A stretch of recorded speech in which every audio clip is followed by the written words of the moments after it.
Years ago, the world was overburdened by demoniac kings who terrorized all of its inhabitants. Foremost amongst these demons was the Boja prince, Kamsa. His intent was to consolidate alliances with all the other demoniac kings in order to launch a powerful attack upon the devotees of Vishnu.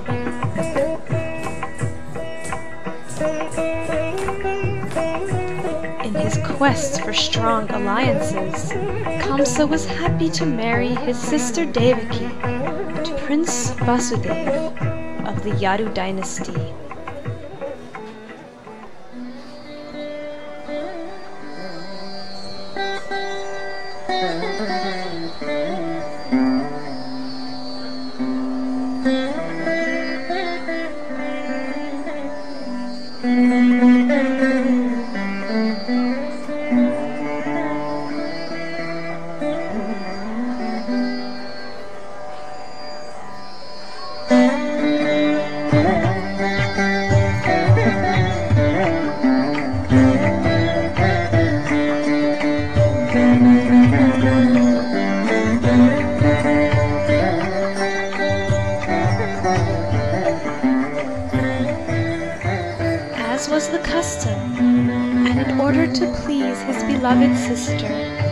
Kamsa took up the reins of her chariot to drive his sister and brother-in-law with great fanfare and celebration to their marital home.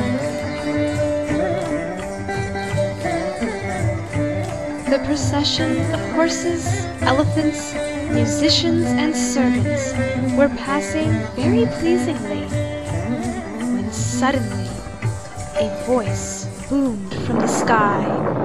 "Kamsa, you are such a fool! You are driving the chariot of your sister and brother-in-law, but you do not know that the 8th child of this sister will kill you."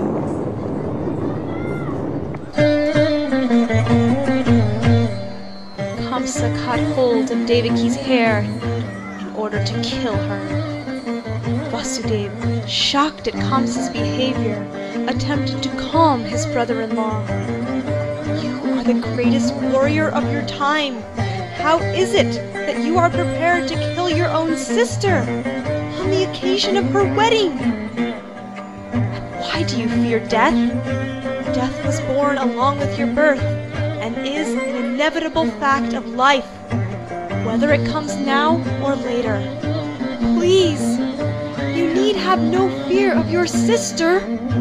The danger is to come from her children, who aren't even born yet, if there are any sons born of her.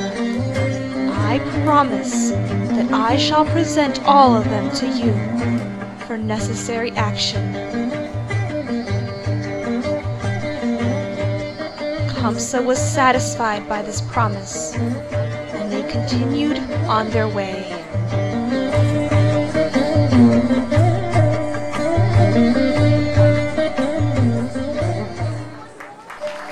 In due course of time, Devaki gave birth to a son.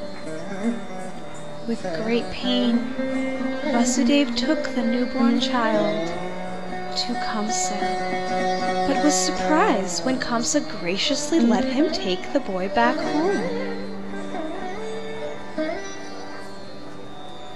Soon, however, Kamsa ordered his guards to imprison Vasudeva and Devaki.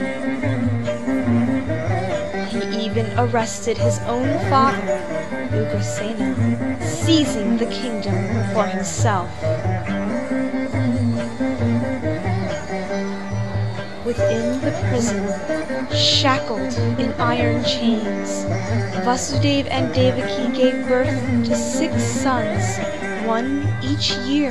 And Kamsa, thinking that each of the babies was possibly an incarnation of Vishnu, killed them, one after the other.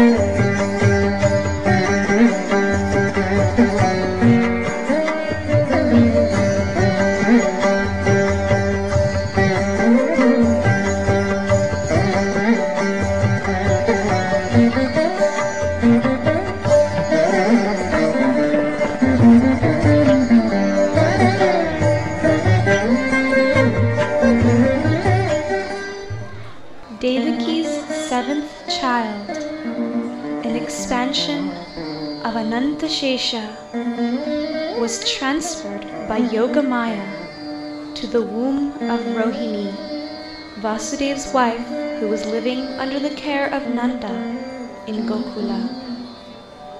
Shortly after this apparent miscarriage, the Supreme Personality of Godhead, Lord Sri Krishna, entered into the heart of Vasudeva to become his 8th child.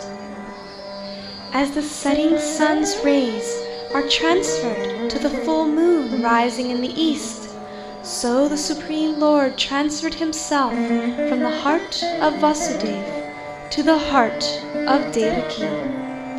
In this way, Devaki became the residence of the Absolute Truth. But because she was in the prison house of Kamsa, she looked just like a suppressed fire, or like misused education. Kamsa, however, noticed the beauty of his sister Devaki, and fearfully concluded that the Supreme Personality of Godhead had taken shelter in her womb. He patiently waited for the deliverance of the child, expecting to kill him as he had done previously.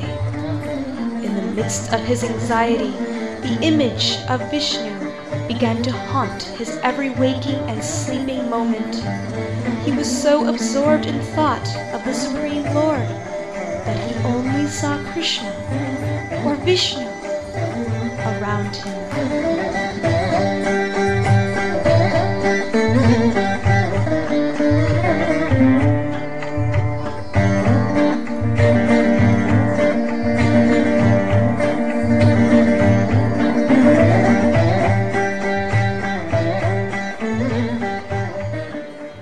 Meanwhile, Lord Brahma, Lord Shiva, Narada, and all the other demigods invisibly appeared in the house of Kamsa to offer prayers to the Personality of Godhead within Devaki's womb.